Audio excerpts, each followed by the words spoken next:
Olá, estamos começando mais uma aula do nosso curso sobre Alzheimer e outras demências, aula número 7.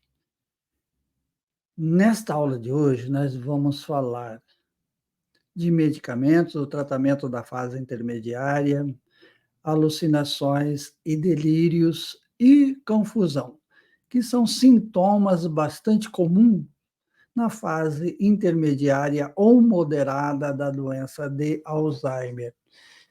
E tenho certeza que lhe ajudará muito a conhecer a doença, se você tem um familiar com Alzheimer ou mesmo se você é um cuidador profissional.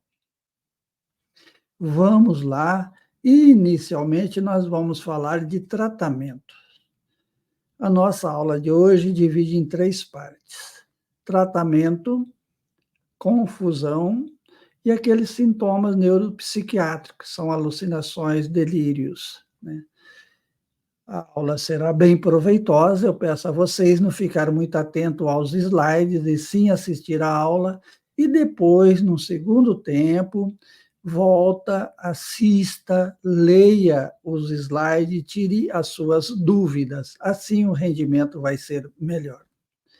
Vamos lá ao primeiro slide, né? Medicamentos para tratar a doença de Alzheimer, né? Introdução. A doença de Alzheimer é uma doença neurodegenerativa que afeta a memória, pensamento e comportamento. Não há cura para a doença de Alzheimer nos dias de hoje, mas os medicamentos podem ajudar a controlar os sintomas e melhorar a qualidade de vida do paciente. Existem medicamentos específicos para a doença de Alzheimer, exclusivamente para tratar a pessoa que apresenta a doença. Esta aula, né, tem como objetivo fornecer informações úteis para familiares que cuidam de seus entes queridos com Alzheimer, sobre os medicamentos que nós temos disponível hoje, né, maio de 2024.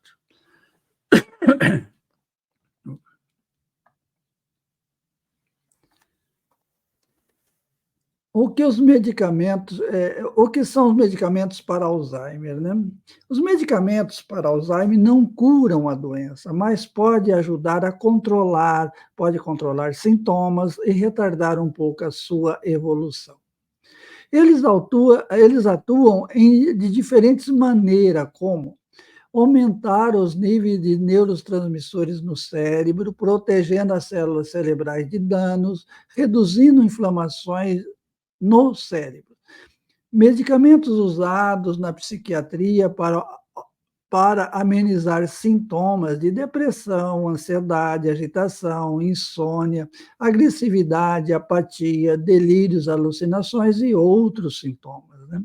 Então, nós temos aí os medicamentos específicos e nós temos medicamentos para tratar exclusivamente o sintoma que a pessoa apresenta.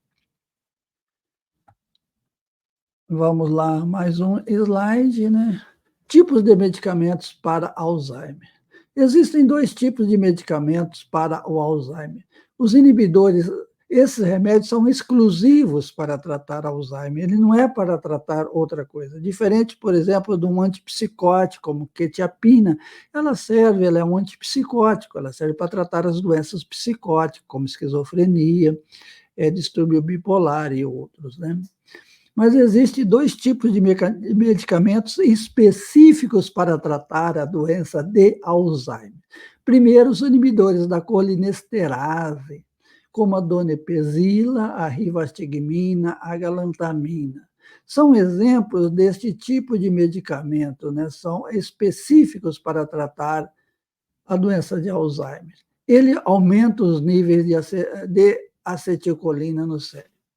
A gente sabe que a pessoa com doença de Alzheimer, ela cursa com níveis baixos de acetilcolina. A acetilcolina é um neurotransmissor que atua no cérebro, quer dizer, uma substância que atua no cérebro, que ajuda na memória, ajuda na cognição. E nós sabemos que pessoas com doença de Alzheimer têm níveis baixos de acetilcolina. O que esse remédio faz? Ele são inibidores da acetilcolinesterase. O que que é isso? A pessoa com Alzheimer já produz pouco acetilcolina, e o pouco que é produzido é destruído pela acetilcolinesterase.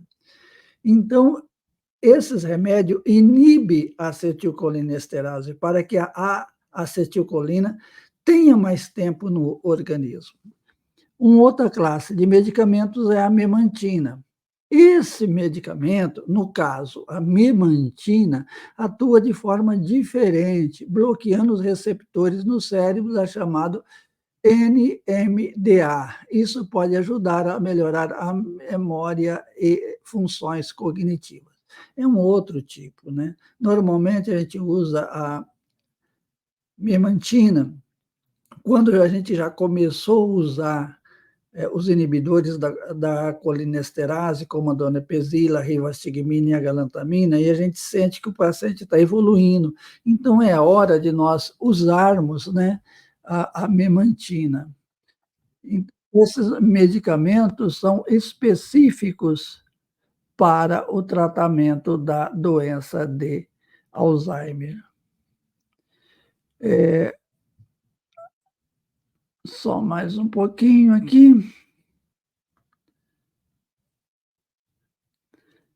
Mas são remédios que não são certeza de ter um bom efeito. Além disso, são remédios que podem ter efeitos colaterais. E tem um remédio que tem pessoas que se beneficiam muito com o tratamento, e tem pessoas que não se beneficiam. E tem pessoas que não toleram o remédio de modo algum, né? Mas os efeitos colaterais mais comuns dos medicamentos para Alzheimer incluem diarreia, náusea, vômito, perda de apetite, dor de cabeça, tontura. É importante comunicar ao médico qualquer efeitos colaterais que o paciente apresenta, pois a dosagem do medicamento pode precisar ser ajustada. Esses medicamentos, tanto a donepezila, como a memantina, como a galantamina, como a rivastigmina, nós sempre começamos com doses pequenas e vamos aumentando até atingir a dose terapêutica. Por exemplo, a donepezila a gente começa com 5, atinge 10, que é a dose preconizada, embora tem pessoas que usam até 20 miligramas, né? A galantamina começa com 8, passa para 16, 24. A rivastigmina também ela tem 3 dosagens, é aumentado progressivamente. Tem pacientes que toleram muito bem a dose inicial, quando a dose é baixinha, se aumentou, eles não toleram. É importante atingir a dose máxima, a dose preconizada, a dose terapêutica. O que é dose terapêutica? Aquela dose que pode ter um efeito legal. Mas tem pacientes que não toleram. Então, a resposta a esses medicamentos são muito individuais. É importante manter, né, que normalmente o ideal é começar esse medicamento lá bem no início da doença, bem na fase inicial da doença, manter na fase moderada ou intermediária e tirar esse medicamento na fase avançada, porque na fase avançada a pessoa já não tem mais nenhum atividade cognitiva, então não tem por que manter a medicação na fase avançada da doença. Mas vamos lá, vamos para o próximo slide. Medicamentos para tratar Alzheimer, né? Medicamentos para tratar sintomas que aparecem, é diferente. A donepezila, a rivastigmina, a galantamina e a memantina são específicos para Alzheimer, não são usados para outras doenças. Ele é usado especificamente para essas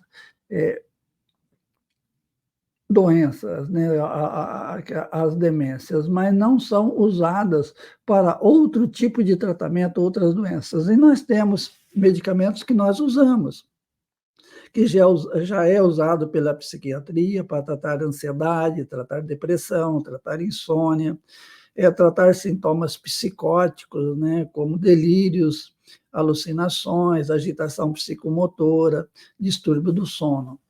Esses remédios não são específicos, nós emprestamos lá da psiquiatria, né? É importante ressaltar que nem todos os pacientes têm os mesmos sintomas. Tem paciente que é mais agitado, tem paciente que é mais apático, por exemplo, né? Nem todos os pacientes respondem da mesma maneira com o mesmo medicamento. Por exemplo, eu tenho um paciente que é agitado, eu passo aí 25 miligramas de quetiapina, só vou dar um exemplo. Responde muito bem. Tem paciente que é agitado, eu passo os mesmos 25 miligramas, não faz efeito nenhum. Eu aumento para 50, aumento para 100. Quando eu aumento a dose, ele melhora. Tem paciente que tem agitação, eu passo a mesma quetiapina. Em vez de melhorar, tem efeito rebote, efeito contrário. Então, não é um medicamento específico, a resposta não é igual, a resposta é muito individual. Aquele negócio, deu certo para o pai de uma amiga, será que vai dar certo para a minha mãe? Nem sempre, né? A resposta é muito individual. Nem todo paciente responde à mesma dosagem, como nós falamos. Esses medicamentos não curam, são tão somente para tratar sintomas que aparecem, sintomas específicos. Por exemplo, um paciente que tem depressão, a gente tem que usar antidepressivo. Um paciente que tem insônia, nós devemos entrar com um remédio que ajuda a dormir. Paciente que tem alucinação, delírios, agitação, nós temos que entrar com antipsicótico. Agora, depende muito da escolha, da experiência do médico. Não existe uma receita de bolo para todos, né? E por isso que é importante, são remédios controlados, são remédios que o médico tem que supervisionar, são remédios que o médico tem que conhecer o histórico do paciente para poder prescrever estes medicamentos. Medicamentos para tratar sintomas que aparecem. Antidepressivo, trazodona e mirtazapina, por exemplo, eu uso muito para pacientes que têm insônia, pacientes que têm pouco apetite. Principalmente a mirtazapina, ela aumenta o apetite do paciente. Depois nós temos a sertralina, o escitalopram, o citalopram, a venlafaxina e outros. Tem muitos antidepressivos, né? Isso depende muito da experiência que o médico tem para cada um, né? E normalmente ele começa com aquilo que ele tem mais experiência, que ele tem mais segurança e que se encaixa dentro do perfil do paciente, né? É muito comum o paciente com Alzheimer ele ter depressão associada. Também os antipsicóticos, né, para tratar sintomas psicóticos que aparecem, como delírios, alucinação, agitação, pode ajudar na insônia, né, principalmente a insônia com perambulação noturna, com agitação noturna. O mais usado são a quetiapina, né, que varia bastante a dosagem, né? A dosagem é menor aí é 25 miligramas, mas ela pode chegar até 200, 300 miligramas, aí depende muito do estado do paciente, do grau de severidade dos sintomas, né? Além da quetiapina, nós temos a olanzapina, a risperidona, o haloperidol e tem tantos outros. Também a resposta é muito individual e a gente tem que conhecer bem o histórico dos pacientes. São medicamentos que têm efeitos colaterais, nós temos que pesar muito antes de passar. Não é assim passando à torta e à direita, como diz o ditado popular. Não, a gente tem que fazer um histórico do paciente, conhecer o paciente, conhecer as doenças que ele tem, administrar esses remédios na hora certa. Por exemplo, paciente que tem síndrome do pôr do sol, a síndrome crepuscular, não adianta a gente dar o remédio quando ele já está no auge do sintoma. A gente sempre tem que dar a medicação aí umas 2 horas antes, para quando chegar aquela hora que ele está agitado, o remédio já está fazendo efeito. Que o remédio não é acabar de tomar e faz efeito, não. Ele tem um tempo de latência, que a gente chama. Os ansiolíticos, com muito cuidado, né? Os ansiolíticos são aqueles faixa preta, na grande maioria os derivados benzodiazepínicos, como o clonazepam, o prazolam, bromazepam e outros, tudo esses terminados com "an", né? Eu coloquei com cuidado, porque são remédios que predispõem à queda, ele pode dar muita sonolência diurna, moleza, então ele tem efeitos colaterais. Temos os anticonvulsivantes com ação calmante. Muitas vezes o paciente não tolera os antipsicóticos, não tolera os ansiolíticos. Nós usamos anticonvulsivantes que têm ação calmante, né? Eles são medicamentos para tratar convulsão. Não é que o paciente tenha convulsão, mas eles têm uma ação calmante muito boa, como a carbamazepina, a gabapentina, a lamotrigina, pregabalina e tem outros, né? Mas não é a primeira escolha, a gente vai usando por exclusão, né? Não deu certo esse, a gente vai até tentar.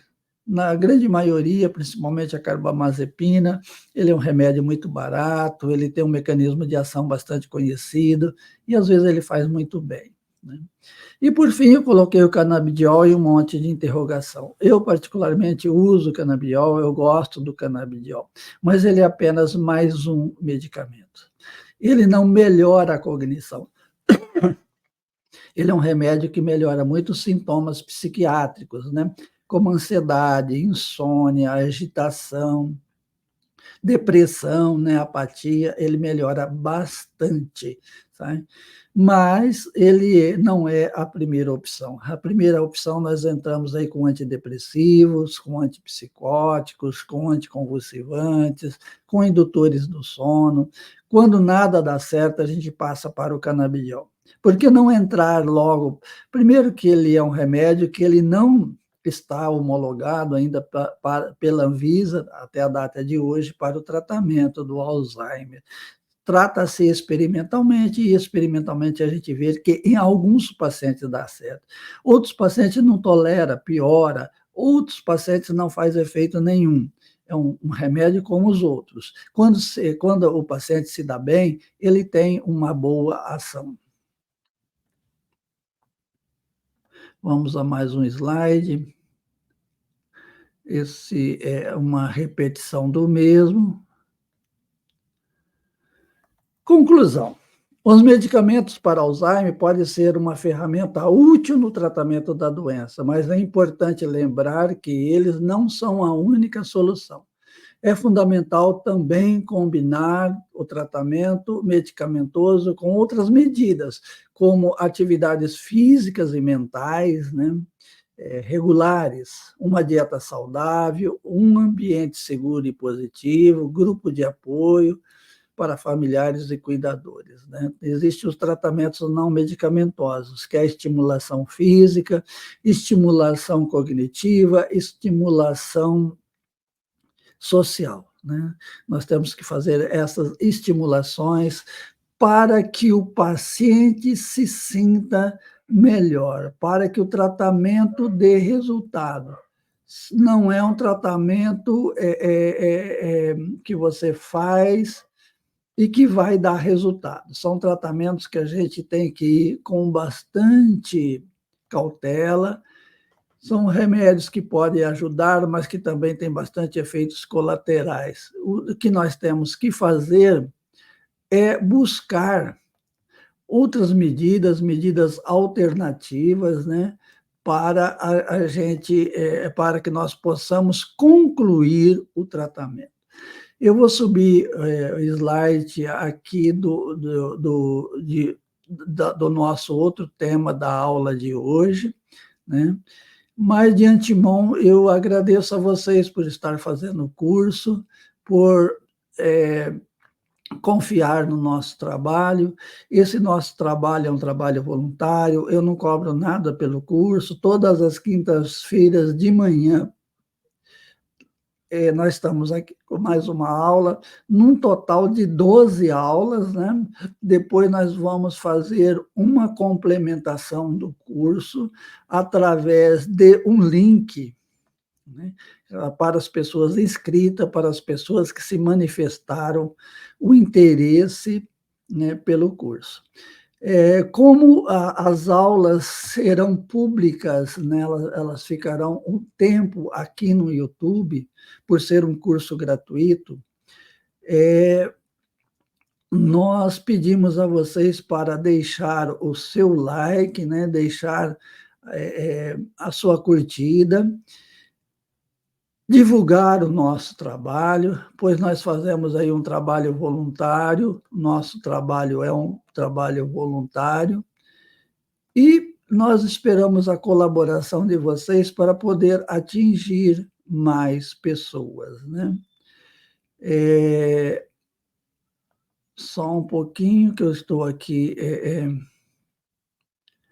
subindo os slides do próximo tema que o computador ele tem, o computador não, o aplicativo que nós usamos tem, um número limitado de slides que a gente pode subir, né. Mas nós estamos aqui felizes, nós estamos felizes junto com vocês, para poder aprender um pouco mais sobre a doença de Alzheimer, aprender como lidar, ver as possibilidades de tratamento, porque quem conhece tem mais facilidade de enfrentar situações desafiadoras, né. Então eu também eu peço a vocês que assistam inicialmente a aula, não se tenha a ler aos slides, a aula é interessante rever, né, recapitular tudo o que foi falado. Vamos agora para o próximo assunto dessa aula, que é confusão. Chamar por quem já morreu, né, quero ir para casa, chamar por pessoas de outras pessoas por mãe ou por pai. Isso é muito comum, né? Principalmente na fase moderada, já que nós estamos falando na fase moderada da doença de Alzheimer. A pessoa, ela chama pelo pai, ela chama pela mãe, ela pede para ir para casa, mesmo estando na sua casa, né?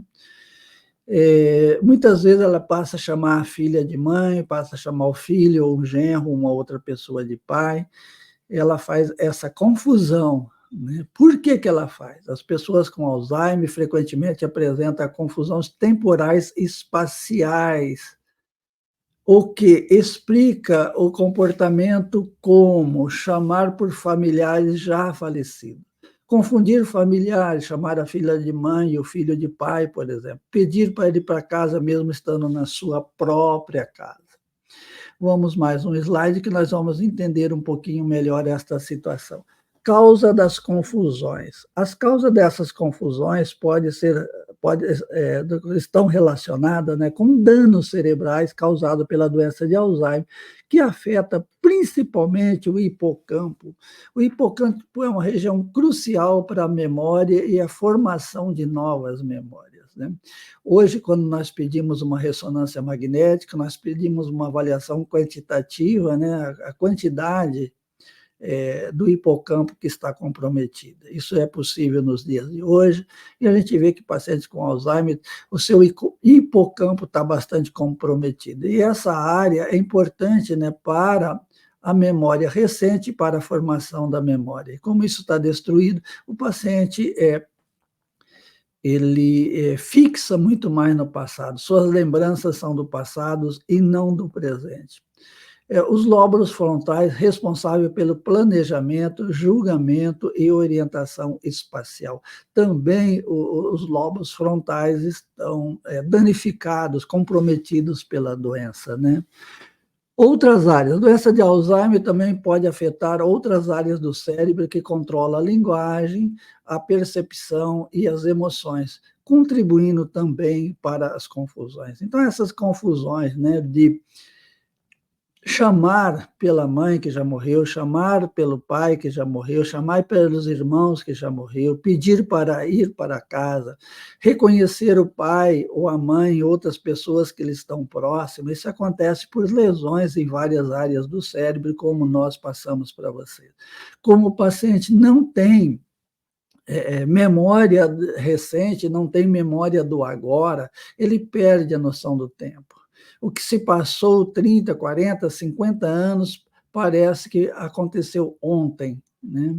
Pessoas que morreram, eles perdem a noção do tempo que elas morreram, né? A casa dela, muitas vezes, passa a ser apenas um sentimento da casa do seu passado, ou ele quer expressar uma coisa e não consegue, né? O paciente quer expressar uma coisa e não consegue, então ele pede para a casa, e a casa, assim, da lembrança dele é a casa da infância, da adolescência, da juventude dele, que era uma casa onde ele vivia cercado de carinho, vivia cercado de atenção. Por que chama chama os familiares falecidos? Eles podem não lembrar da família que já morreram, como se estivesse vivo, né, ele já esqueceu que morreu, eles não lembram mais que morreu, pois a memória a longo prazo episódica, a memória a longo prazo ou episódica é a menos afetada pela doença de Alzheimer que a memória recente. Perde-se inicialmente a memória recente e, com o tempo, perde-se também até a memória longínqua, distante, né? Pode-se sentir saudade de familiares falecidos e expressar esse sentimento ao chamá-lo, né?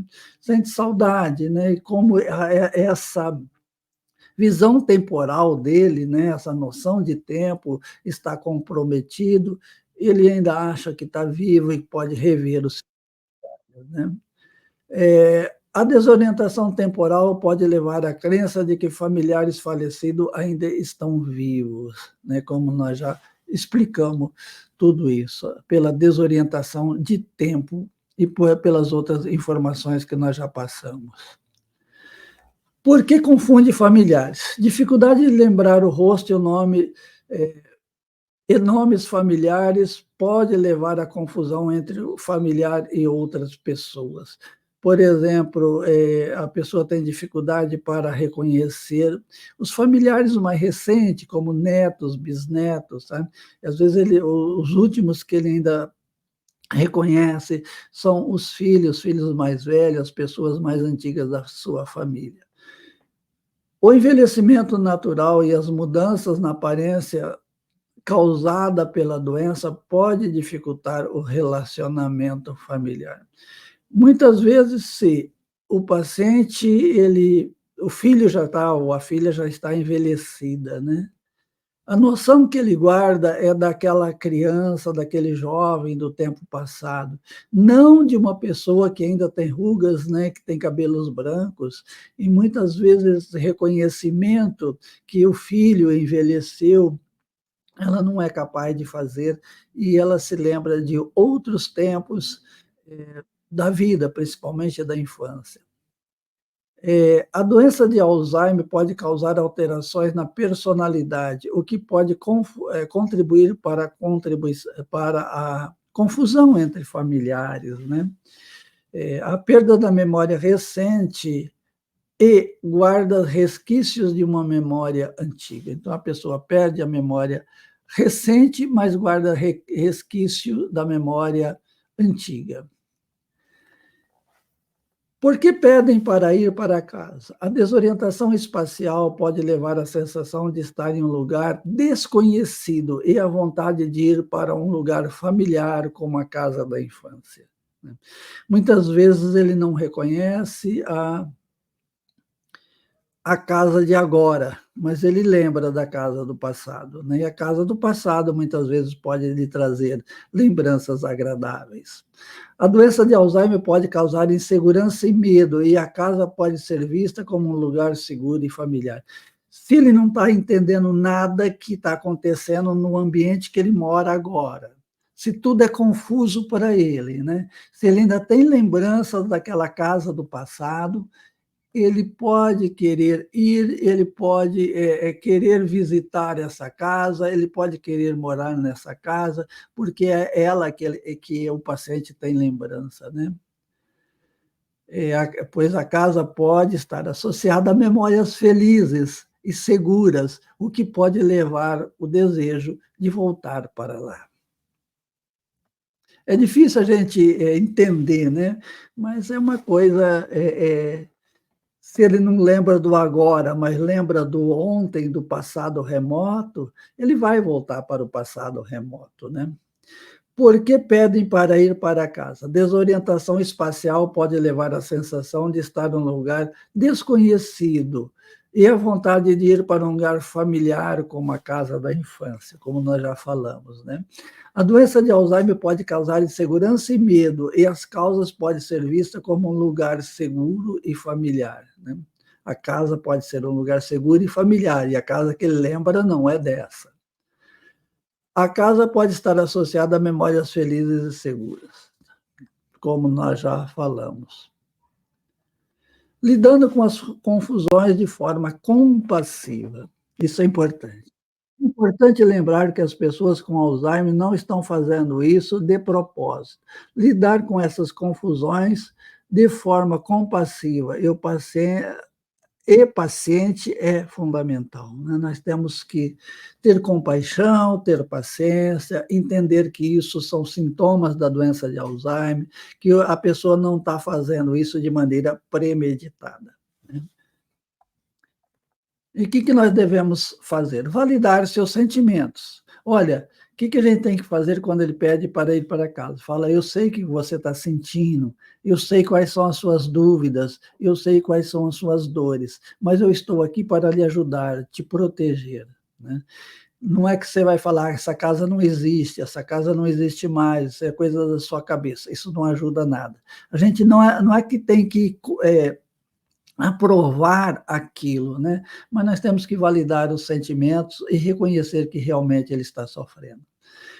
Oferecer reorganização e não bata de frente. Reorganize, mostre fotos, né? Mostre situações do passado dele, né? Nós temos que reorientar, né? Mudar o foco, não bater de frente. Nós temos que ser paciente. Sempre a paciência é fundamental para lidar com esses problemas que são tão difíceis, né? Criar um ambiente seguro, um ambiente bastante seguro para o paciente, um ambiente gostoso, um ambiente seguro. Desvio da atenção, como nós falamos, tocar uma música, mostrar um álbum de fotografia, pedir para ele falar do passado, aquele passado que ele ainda lembra, que o paciente ainda lembra, né? Esse desvio de atenção é muito importante. Quando esses sintomas forem muito exacerbados e estiver fugindo do controle, peça ajuda profissional, principalmente para um médico. Muitas vezes a administração de algum remédio pode minimizar um pouco, não é que vai minimizar, mas pode minimizar. Como nós falamos, né, no item anterior, os remédios nem sempre têm o mesmo efeito para todo o mundo, né? Todas as pessoas. E você tem que procurar um apoio, principalmente com um psicólogo, com um psiquiatra. Você tem que cuidar de você para poder lidar melhor com essa situação bem difícil. Lembretes importantes. A doença de Alzheimer é uma jornada progressiva e cada pessoa a experimenta de forma única. Falar que todas as pessoas são iguais, não, né? A gente usa uma pessoa como exemplo, para generalizar para todos não está certo, porque cada pessoa tem pessoas que são apáticas, tem pessoas que são agitadas, tem pessoas que são muito emotivas, ela chora com muita facilidade, tem pessoas que ficam com raiva com muita facilidade, então não são iguais, né? A paciência, a compaixão e o amor são ferramentas essenciais para cuidar de alguém com Alzheimer, né? Existem diversos recursos disponíveis para auxiliar familiares e cuidadores, como grupo de apoio, linhas diretas e serviços de assistente social. E nós temos que explorar muito bem esses serviços, né? Acima de tudo, mantenha o foco em criar um ambiente seguro, amoroso, positivo, para que seu ente querido, proporcionando-lhe a melhor qualidade de vida possível. Então, são sintomas que incomodam muito, são sintomas que desafia, né? Quem cuida. A pessoa que cuida, principalmente o familiar cuidador, ele tem emoções, né, é uma carga emocional muito grande, não é fácil lidar, porque ali é o seu pai, a sua mãe, o seu irmão, o seu companheiro, sua companheira, é alguém que você tem por ele um laço afetivo muito grande, e isso é difícil de lidar, não é fácil de lidar, né? São situações muito complexas, muito complicadas, e que se tornam extremamente difíceis, né, de se lidar com elas, né? Eu estou aqui trocando os slides, que nós vamos para o nosso último tema. É um tema mais curto, mas é muito importante, e nós estamos aqui para ajudar a vocês conhecer a doença de Alzheimer, conhecer os sintomas, como lidar com cada sintoma.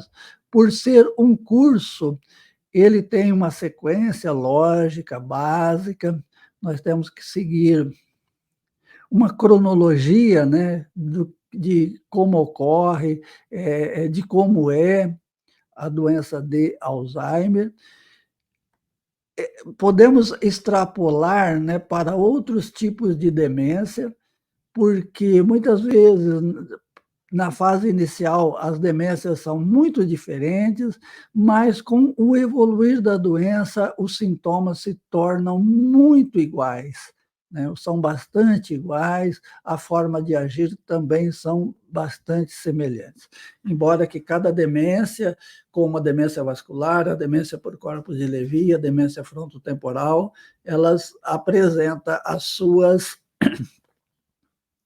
é, é, peculiaridade.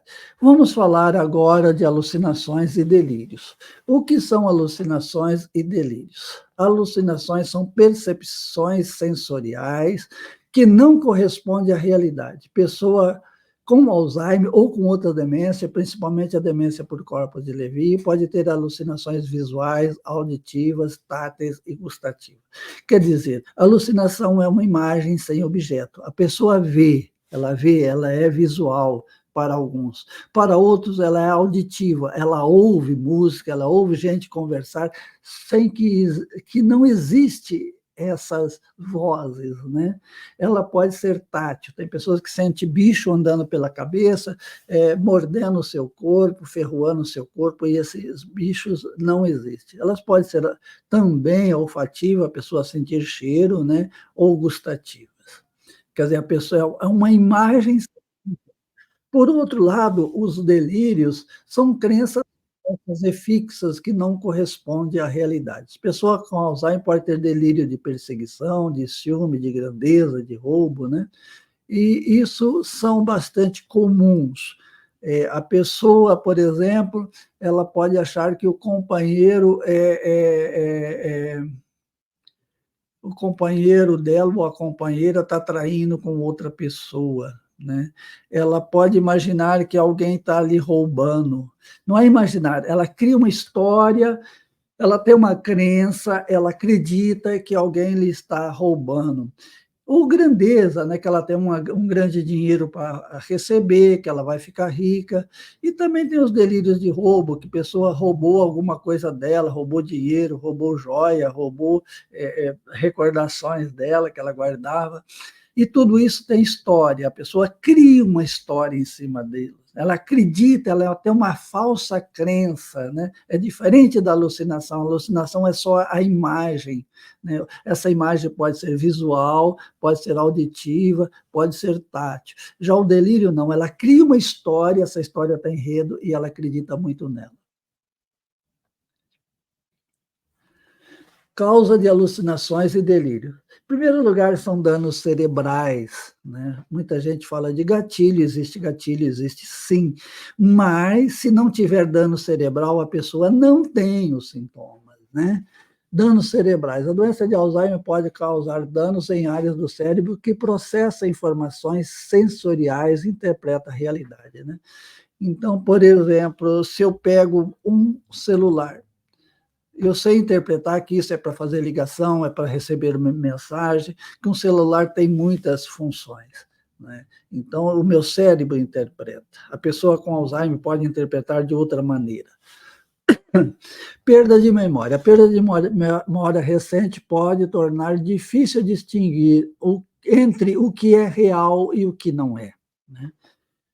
Muitas vezes a pessoa não sabe o que é real, ela tem dificuldade de encontrar, de distinguir o que é real e o que não é real, através da perda de memória. Fatores ambientais: iluminações ruins, barulhos alto, desorganização da casa, falta de sono pode melhorar os sintomas, né? Inclusive,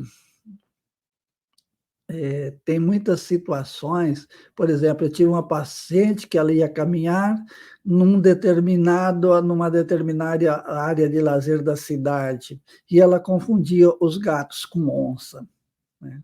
Ela tem uma falsa percepção, né? Ela não vê aquilo. Muitas vezes a pessoa pode confundir um vaso com flores, por exemplo, com uma pessoa, sabe? Isso também pode ajudar, né, nesses distúrbios da percepção da pessoa. Medicação. Alguns medicamentos podem causar alucinações e delírios como efeitos colaterais. Então, se mudou de medicamento, por exemplo, ou aumentou a dose do medicamento e apareceu alucinações e delírios, a pessoa tem que ficar atenta, pode ser esta mudança. Desidratação e infecções, que é muito comum na pessoa com Alzheimer. Infecções e desidratações podem causar alucinações e delírios temporários. Você trata a infecção, você hidrata o paciente e os sintomas desaparecem, né? Mas isso é uma outra situação. Normalmente é por danos cerebrais, por perda de memória, por fatores ambientais e por medicação. São os mais comuns. Como lidar com alucinações e delírios? Primeiro, mantenha a calma. É importante não discutir com a pessoa sobre as suas percepções. Não adianta você falar que não existe, que o bicho não está lá, que... Não adianta você discutir. Ele realmente vê. No caso das alucinações, ele vê, ouve, ele sente. No caso de delírios, ele tem uma falsa crença, ele acredita em algo que não existe, mas aquilo para ele é uma verdade, né? Então não adianta você discutir e bater de frente. Valide seus sentimentos. Reconheça e aceite os sentimentos da pessoa, mesmo que pareçam infantis e irracionais. Pode ser o mais absurdo daquilo que ele está falando. Não fala, isso não existe, isso é coisa da sua cabeça, né? Diga, eu sei que você está sofrendo, mas eu vou lutar para que você esteja bem, que você esteja seguro, estou aqui para lhe proteger, né?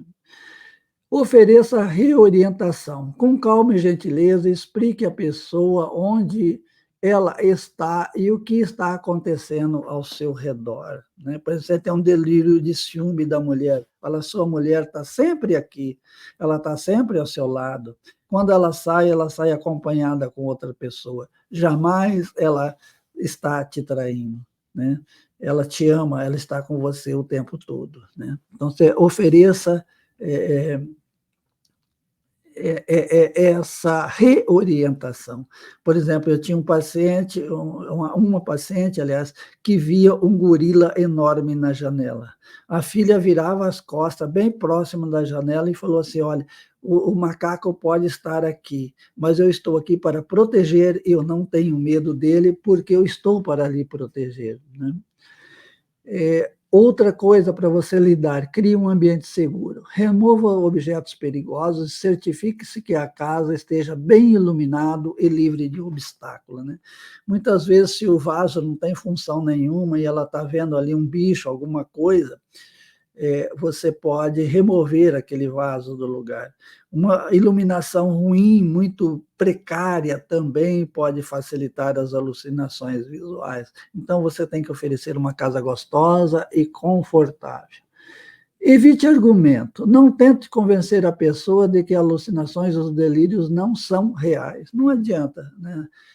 Você tem que fazer o próximo item, que é desviar a atenção. Propõe atividades que ajudem a distrair a pessoa, como ouvir a música, ler um livro, fazer algum trabalho, bota ele ou ela no carro, sai para passear, né?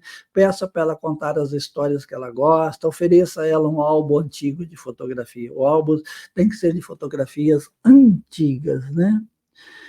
E quando isso está incomodando muito, você tem que pedir ajuda profissionais. Converse com o médico da pessoa sobre as alucinações, delírios.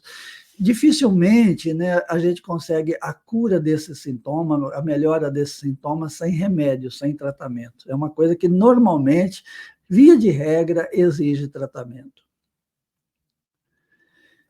Tratamento das alucinações e delírio. Ajuste a medicação. O médico pode ajustar a dosagem ou o tipo de medicamento usado para tratar a doença de Alzheimer. Se o medicamento, por exemplo, é a causa, tem que reajustar. Medicação antipsicótico. Alguns medicamentos antipsicóticos podem ser prescritos para controlar os sintomas. Por exemplo, quetiapina, olanzapina, risperidona, haloperidol pode ajudar bastante. Terapia. Terapia pode ajudar as pessoas com Alzheimer ou familiar a lidar com alucinações e delírios e desenvolver mecanismos de enfrentamento. Mas tome bastante cuidado. Geralmente, o paciente já está numa fase avançada da doença, a terapia fica bastante comprometida, né? Normalmente, a terapia ela tem uma ação muito boa, principalmente a terapia cognitiva comportamental, tem uma ação excelente para o familiar que sofre muito com aquelas situações. E o último slide da aula, né? Lembretes importantes. Vamos lá, alguns lembretes. As alucinações e os delírios fazem parte da doença de Alzheimer. Isso não são culpa da pessoa. Todos esses sintomas, não só alucinações e delírio, mas quase todos os sintomas da doença de Alzheimer, é causada pela doença, né? E essas alterações, elas se dão principalmente, mas principalmente por lesões cerebrais, lesões em várias áreas do cérebro. Isso é a grande maioria. Por exemplo, o ambiente pode influenciar? Pode, mas se a pessoa não tem áreas do cérebro danificada, o ambiente não vai influenciar a aparecer delírios e alucinações. Existem medidas que podem ser tomadas para ajudar a lidar com os sintomas e melhorar a qualidade de vida da pessoa. E as medidas nós já apresentamos para vocês. É importante buscar ajuda profissional para obter orientação e apoio. Como nós falamos, um tratamento medicamentoso para o paciente e uma terapia para quem cuida. Existem diversos recursos disponíveis que podem ajudar a famílias e cuidadores, como grupo de apoio, linhas diretas e serviços de assistente social, como nós temos aqui o nosso grupo do Telegram, que ajuda bastante, né? Estudar, conhecer o caso, procurar conversar com pessoas que já passaram por essa situação, né? E ter apoio familiar, ter apoio social, ter apoio é fundamental. E buscar também o tratamento necessário. Acima de tudo, mantenha o foco em criar um ambiente seguro, amoroso e positivo para o seu ente querido, proporcionando-lhe a melhor qualidade de vida possível, e eu sei que isso vocês estão fazendo o curso para proporcionar ao seu ente querido conforto, bom cuidado, paciência. Quando você tem conhecimento, o teu fardo fica mais leve. Nós encerramos por aqui a aula 7, convidamos para vocês assistir a aula 8. Não deixe de deixar o like, de curtir, de compartilhar, né? Essas aulas ficarão públicas por um tempo, e depois nós vamos, as pessoas que fizeram inscrição, nós vamos enviar um link para que nós possamos fazer um curso juntos, né? Um curso não de aula gravada, e sim um curso online, mas de forma mais direta, um contato mais direto. Não deixe de curtir, compartilhar. Meu muito obrigado por você chegar até aqui, né?